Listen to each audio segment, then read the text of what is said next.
Crônicas do Amanhecer. Por Feijão, Centro Espírita Allan Kardec. Balneário Gaivota, 23 de dezembro de 2018. O que os historiadores dizem sobre a real aparência de Jesus? Parte 01.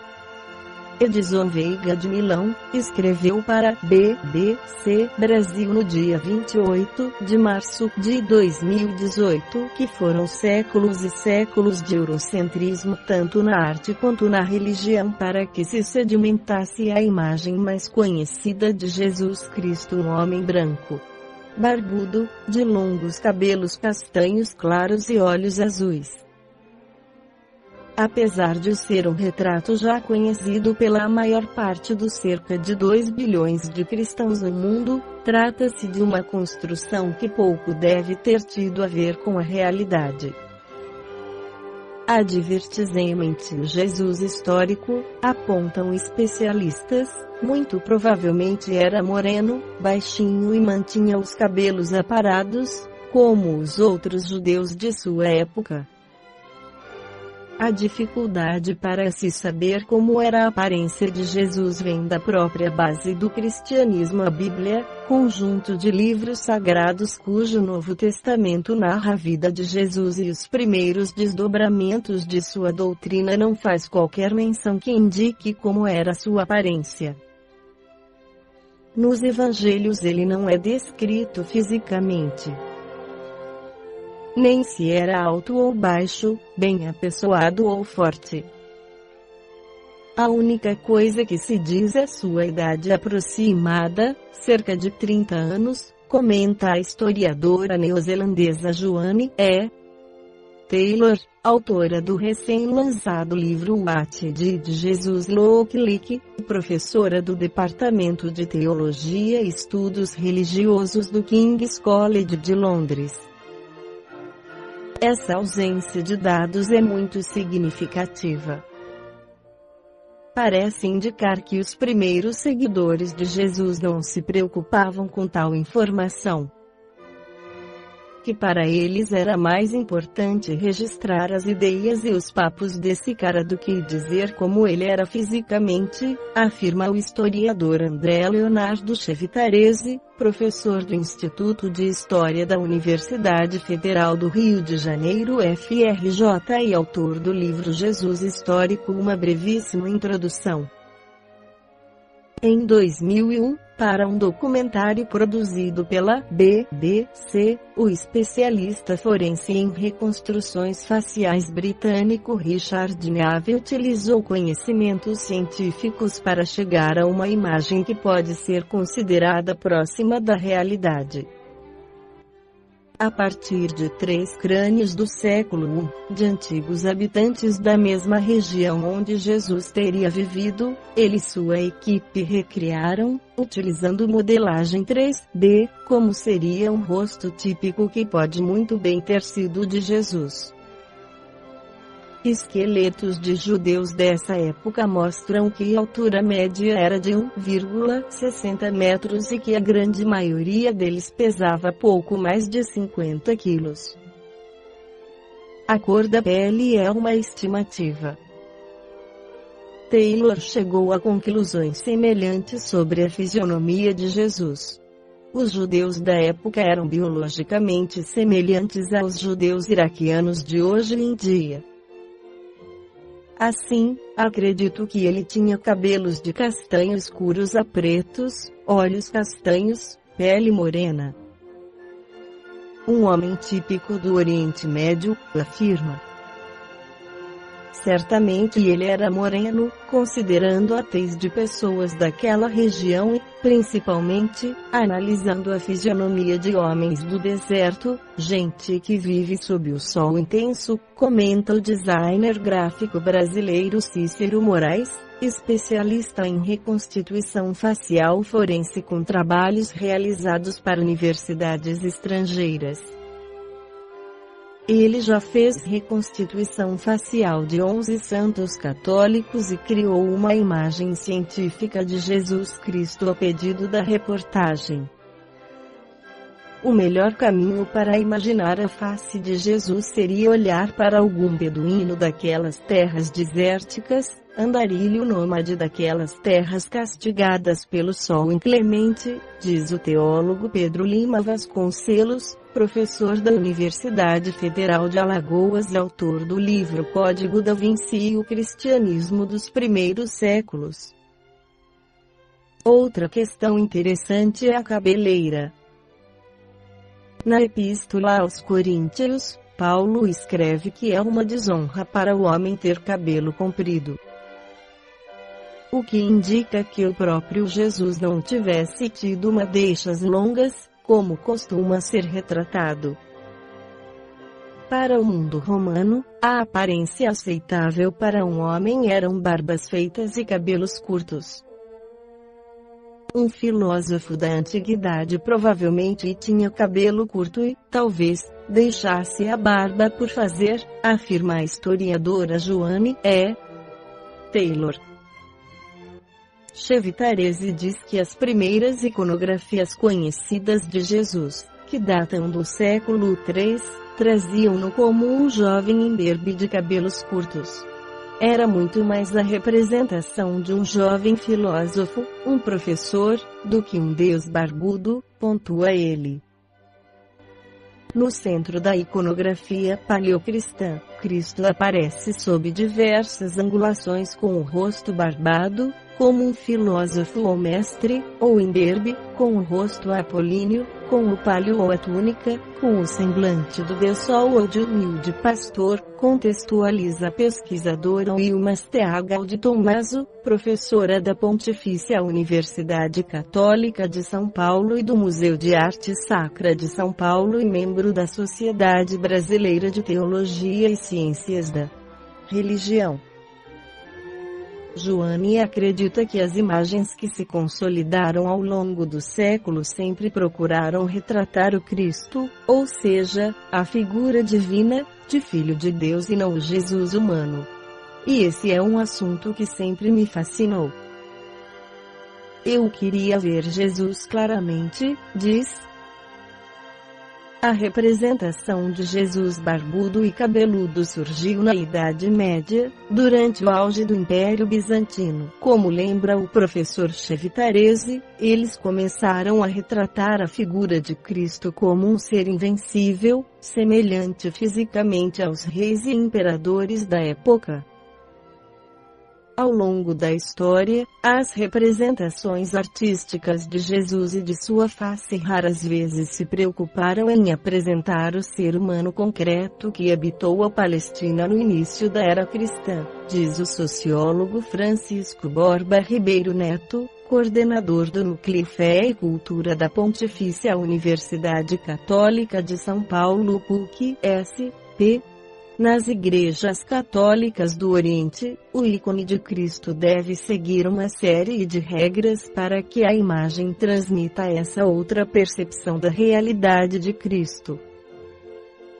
Por exemplo, a testa é alta, com rugas que normalmente se agrupam entre os olhos, sugerindo a sabedoria e a capacidade de ver além do mundo material. Nas cenas com várias pessoas ele é sempre representado maior, indicando sua ascendência sobre o ser humano normal, e na cruz é representado vivo e na glória, indicando, desde aí, a sua ressurreição. No Brasil, o Jesus europeu convive hoje com imagens de um Cristo mais próximo dos fiéis, como nas obras de Cláudio Pastro 1948-2016, considerado o artista sacro mais importante do país desde Aleijadinho. Responsável por painéis, vitrais e pinturas do interior do Santuário Nacional de Aparecida, Pastro sempre pintou Cristo com rostos populares brasileiros. Para quem acredita nas mensagens de Jesus, entretanto, suas feições reais pouco importam. Nunca me ocupei diretamente da aparência física de Jesus.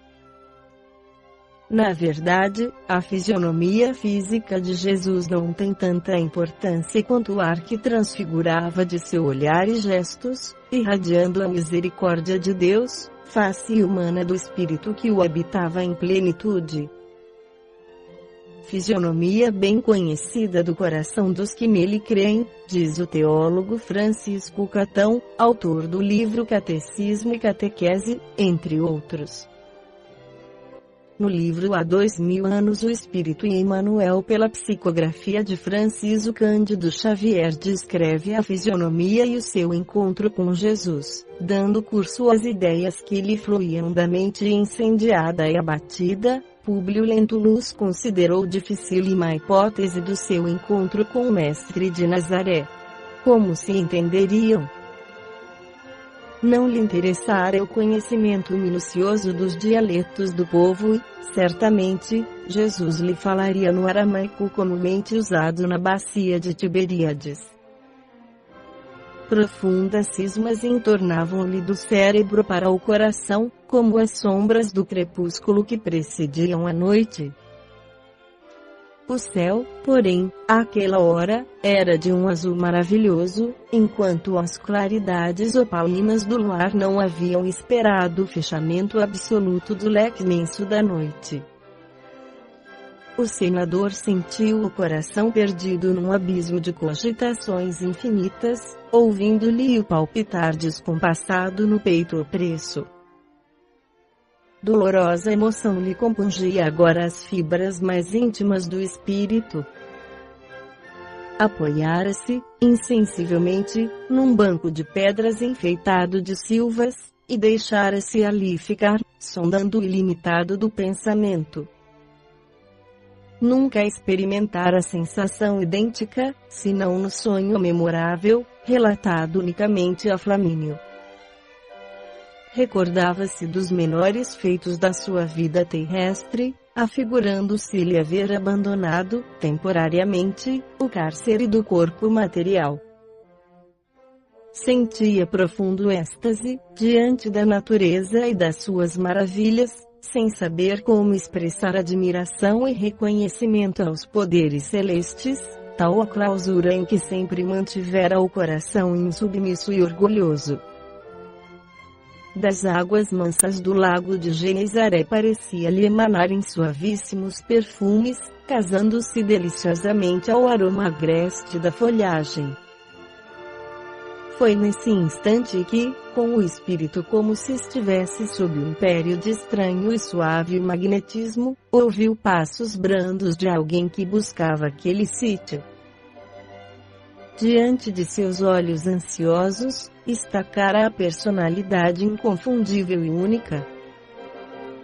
Tratava-se de um homem ainda moço, que deixava transparecer nos olhos, profundamente misericordiosos, uma beleza suave e indefinível. Longos e sedosos cabelos molduravam-lhe o semblante compassivo, como se fossem fios castanhos, levemente dourados por luz desconhecida. Sorriso divino, revelando ao mesmo tempo bondade imensa e singular energia, irradiava da sua melancólica e majestosa figura uma fascinação irresistível. Públio Lentulus não teve dificuldade em identificar aquela criatura impressionante, mas, no seu coração marulhavam ondas de sentimentos que, até então, lhe eram ignorados. Nem a sua apresentação a Tibério, nas magnificências de Capri, lhe havia imprimido tal emotividade ao coração. Lágrimas ardentes rolaram-lhe dos olhos, que raras vezes haviam chorado, e força misteriosa e invencível fê-lo ajoelhar-se na relva lavada em luar. Desejou falar, mas tinha o peito sufocado e opresso. Foi quando, então, num gesto de doce e soberana bondade, o meigo nazareno caminhou para ele, qual visão concretizada de um dos deuses de suas antigas crenças, e, pousando carinhosamente a destra em sua fronte, exclamou em linguagem encantadora, que Públio entendeu perfeitamente, como se ouvisse o idioma patrício, dando-lhe a inesquecível impressão de que a palavra era de espírito para espírito, de coração para coração. Senador, por que me procuras? E, espraiando o olhar profundo na paisagem, como se desejasse que a sua voz fosse ouvida por todos os homens do planeta, rematou com serena nobreza: fora melhor que me procurasses publicamente na hora mais clara do dia, para que pudesses adquirir, de uma só vez e para toda a vida, a lição sublime da fé e da humildade. Mas eu não vim ao mundo para derrogar as leis supremas da natureza e venho ao encontro do teu coração. Desfalecido, Públio Lentulus nada pôde exprimir, além das suas lágrimas copiosas, pensando amargamente na filhinha, mas o profeta, como se prescindisse das suas palavras articuladas, continuou: sim, não venho buscar o homem de estado, superficial e orgulhoso, que só os séculos de sofrimento podem encaminhar ao regaço de meu Pai. Venho atender às súplicas de um coração desditoso e oprimido e, ainda assim, meu amigo, não é o teu sentimento que salva a filhinha leprosa e desvalida pela ciência do mundo, porque tens ainda a razão egoística e humana, sim, a fé e o amor de tua mulher, porque a fé é divina, basta um raio só de suas energias poderosas para que se pulverizem todos os monumentos das vaidades da terra. Comovido e magnetizado, o senador considerou, intimamente, que seu espírito pairava numa atmosfera de sonho. Tais as comoções desconhecidas e imprevistas que se lhe represavam no coração, querendo crer que os seus sentidos reais se achavam travados num jogo incompreensível de completa ilusão. Não, meu amigo, não está sonhando, exclamou o meigo e enérgico mestre, adivinhando-lhe os pensamentos. Depois de longos anos de desvio do bom caminho, pelo sendal dos erros clamorosos, encontras hoje um ponto de referência para a regeneração de toda a tua vida. Está, porém, no teu querer o aproveitá-lo agora, ou daqui a alguns milênios. Se o desdobramento da vida humana está subordinado às circunstâncias, és obrigado a considerar que elas existem de toda a natureza, cumprindo as criaturas a obrigação de exercitar o poder da vontade e do sentimento, buscando aproximar seus destinos das correntes do bem e do amor aos semelhantes. Soa para teu espírito, neste momento, um minuto glorioso, se conseguires utilizar tua liberdade para que seja ele, em teu coração, doravante, um cântico de amor, de humildade e de fé, na hora indeterminável da redenção, dentro da eternidade, mas ninguém poderá agir contra a tua própria consciência, se quiseres desprezar indefinidamente este minuto ditoso. Pastor das almas humanas, desde a formação deste planeta, há muitos milênios venho procurando reunir as ovelhas tresmalhadas, tentando trazer-lhes ao coração as alegrias eternas do reinado de Deus e de sua justiça. Públio fitou aquele homem extraordinário, cujo desassombro provocava admiração e espanto. Humildade, que credenciais lhe apresentava o profeta para lhe falar assim, a ele senador do império, revestido de todos os poderes diante de um vassalo. Num minuto, lembrou a cidade dos Césares, coberta de triunfos e glórias, cujos monumentos e poderes acreditava, naquele momento, fossem imortais.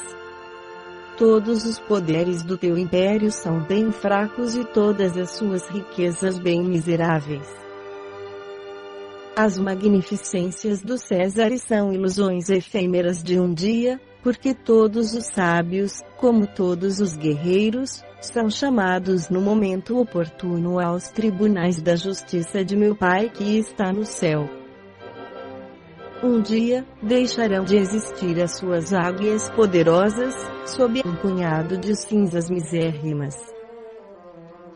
Suas ciências se transformarão ao sopro dos esforços de outros trabalhadores mais dignos do progresso, suas leis iníquas serão tragadas no abismo tenebroso destes séculos de impiedade, porque só uma lei existe e sobreviverá aos escombros da inquietação do homem, a lei do amor, instituída por meu Pai, desde o princípio da criação. Agora, volta ao lar, consciente das responsabilidades do teu destino. Se a fé instituiu na tua casa o que consideras alegria com o restabelecimento de tua filha, não te esqueças que isso representa um agravo de deveres para o teu coração, diante de nosso Pai Todo-Poderoso. O senador quis falar, mas a voz tornara-se-lhe embargada de comoção e de profundos sentimentos. Desejou retirar-se, porém, nesse momento, notou que o profeta de Nazaré se transfigurava, de olhos fitos no céu. Aquele sítio deveria ser um santuário de suas meditações e de suas preces, no coração perfumado da natureza, porque Públio adivinhou que ele orava intensamente, observando que lágrimas copiosas lhe lavavam o rosto, banhado então por uma claridade branda, evidenciando a sua beleza serena e indefinível melancolia. Nesse instante, contudo, suave torpor paralisou as faculdades de observação do patrício, que se aquietou estarrecido. Deviam ser 21 horas, quando o senador sentiu que despertava. Leve oragem acariciava-lhe os cabelos e a lua entornava seus raios argênteos no espelho carinhoso imenso das águas. Guardando na memória os mínimos pormenores daquele minuto inesquecível, Públio sentiu-se humilhado e diminuído, em face da fraqueza de que dera testemunho diante daquele homem extraordinário. Uma torrente de ideias antagônicas represava-se-lhe no cérebro, acerca de suas admoestações e daquelas palavras agora arquivadas para sempre no âmago da sua consciência. Também Roma não possuía os seus feiticeiros? Buscou rememorar todos os dramas misteriosos da cidade distante, com as suas figuras impressionantes e incompreensíveis. Não seria aquele homem uma cópia fiel dos magos e adivinhos que preocupavam igualmente a sociedade romana? Deveria ele, então, abandonar as suas mais caras tradições de pátria e família para tornar-se um homem humilde, irmão de todas as criaturas? Sorria consigo mesmo, na sua presumida superioridade, examinando a inanidade daquelas exortações que considerava desprezíveis. Entretanto, subiam-lhe do coração ao cérebro outros apelos comovedores. Não falar o profeta da oportunidade única e maravilhosa?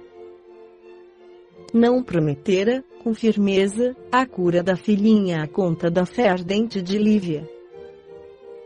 Mergulhado nessas cogitações íntimas, abriu cautelosamente a porta da residência, encaminhando-se ansioso ao quarto da enferma e, ó, suave milagre, a filhinha repousava nos braços de Lívia, com absoluta serenidade. Sobre-humana e desconhecida força mitigara-lhe os padecimentos atrozes, porque seus olhos deixavam entrever uma doce satisfação infantil, iluminando-lhe o semblante risonho. Lívia contou-lhe, então, cheia de júbilo maternal, que, em dado momento, a pequenina dissera experimentar na fronte o contato de mãos carinhosas, sentando-se em seguida no leito, como se uma energia misteriosa lhe vitalizasse o organismo de maneira imprevista. Alimentara-se, a febre desaparecera contra todas as expectativas. Ela já revelava atitudes de convalescente palestrando com a mãezinha, com a graça espontânea da sua meninice. Terminado o relato, a jovem senhora concluiu com entusiasmo: desde que saíste, eu e Ana oramos com fervor junto da nossa doentinha, implorando ao profeta que atendesse ao teu apelo, ouvindo os nossos rogos e, agora, eis que a nossa filhinha se restabelece. Poderá, querido, haver felicidade maior do que esta? Jesus deve ser um emissário direto de Júpiter, enviado a este mundo em gloriosa missão de amor e de alegria para todas as almas. Ana, porém, que escutava comovida, interveio num gesto espontâneo e incoercível, oriundo da grata satisfação daquele momento. Não, minha senhora, Jesus não vem da parte de Júpiter. Ele é o Filho de Deus, seu Pai e nosso Pai que está nos céus, e cujo coração está sempre cheio de bondade e misericórdia para todos os seres, conforme o Mestre nos ensina. Louvemos, pois, o Todo-Poderoso, pela graça recebida, agradecendo a Jesus com uma prece de humildade. Públio Lentulus acompanhou a cena, em silêncio, intimamente contrariado, com o verificar a intimidade estreita de sua mulher com uma simples serva da casa. Observou, com profundo desagrado, não só a espontaneidade da gratidão entusiástica de Lívia, como a intromissão de Ana na conversa, o que considerava ousadia. Num relance, mobilizou todas as reservas do seu orgulho para restabelecer a disciplina interna da sua casa, e, retomando o aspecto altivo da sua expressão fisionômica, dirigiu-se secamente à esposa. Lívia, torna-se preciso que te coibas destes arrebatamentos. Afinal, não vejo nada de extraordinário no que acaba de ocorrer. Nada tem faltado à nossa doente, no tocante ao tratamento e cuidados necessários, e era lógico que esperássemos uma reação salutar do organismo, em face da nossa continuada assistência. Quanto a ti, Ana disse, voltando-se com arrogância para a serva intimidada, acredito já cumprida a missão que te fazia demorar neste quarto, porquanto, considerando as melhoras da menina, não vejo necessidade da tua permanência junto da patroa, que trouxe de Roma servas do seu serviço pessoal. Ana fitou compungidamente a senhora, que mostrava no rosto os sinais evidentes da sua amargura pelo imprevisto daquelas palavras intempestivas, e, fazendo ligeira e respeitosa mesura, saiu do aposento onde havia empregado as melhores energias da sua fraternal abnegação. Que é isso, Públio? Perguntou Lívia, fundamente comovida. Justamente agora, quando deveríamos mostrar a dedicada serva a alegria do nosso reconhecimento, procedes com semelhante aspereza? Tuas infantilidades obrigam-me a fazê-lo. Que dirão da matrona que se dá de alma aberta às suas escravas mais humildes? Como se haverá o teu coração com estes excessos de confiança? Noto com desgosto que entre nós existem, agora, profundas divergências. Por que essa demasiada confiança no profeta de Nazaré, quando ele não é superior aos magos e feiticeiros de Roma? E, além disso, onde colocas as tradições de nossas divindades familiares, se não sabes guardar a fé em torno do altar doméstico? Não concordo contigo, querido, nestas ponderações. Tenho plena convicção de que a nossa Flávia foi curada por esse homem extraordinário, no instante de sua melhora súbita, quando ela nos falava das mãos sublimadas que acariciavam, vi, com os meus olhos, que o leito da doentinha estava saturado de luz diferente, como nunca havia visto, até então, luz diferente. Certo desvairas, depois de tantas fadigas, ou então estás contagiada das alucinações deste povo de fanáticos, em cujo seio tivemos a pouca sorte de cair. Não, meu amigo, não se trata de desvario. Não obstante as tuas palavras, que reconheço partidas do coração que mais adoro e admiro na terra, tenho a certeza de que o Mestre de Nazaré acaba de curar nossa filhinha, e, quanto a Ana, querido, acho injusta a tua atitude, aliás, em desacordo com a tua proverbial generosidade com os servos de nossa casa. Não podemos nem devemos esquecer que ela tem sido de uma dedicação a toda a prova, junto de mim e de nossa filha, nestes lugares ermos. Outras podem ser as suas crenças, mas presumo que a sua conduta honesta e santificante só pode honrar o serviço de nossa casa.